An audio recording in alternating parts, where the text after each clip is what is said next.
Main message اس نظم کا یہ ہے کہ الصلاۃ خیر من النوم، نیند سے نماز بہتر ہے کہ جب آواز آتی ہے تو مسلمان کے جسم میں لرزہ پیدا ہو جاتا ہے۔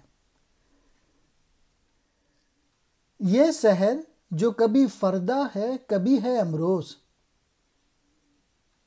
نہیں معلوم کہ ہوتی ہے کہاں سے پیدا۔ وہ سحر جس سے لرزتا ہے شبستان وجود،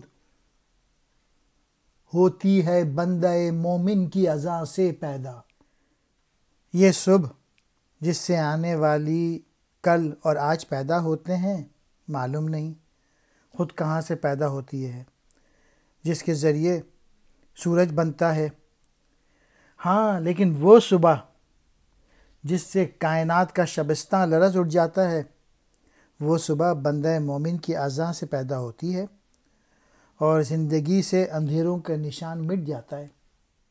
اسپریچویلٹی، روحانیت اور یہ سارے جذبے بیدار ہو جاتے ہیں جب مسلمان صبح اذان کی آواز سے اٹھتا ہے، اور وہ اذان بھی بندہ مومن کی ہو تو اس کا دن بھی اچھا گزرتا ہے اور اس میں اسپریچویلٹی، روحانیت بھی آتی ہے۔ سحر یہ صبح کو کہتے ہیں، فردا آنے والا کل،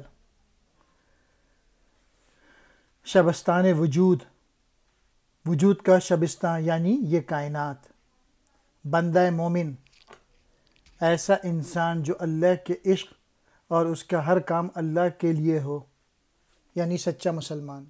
امروز آج کو کہتے ہیں۔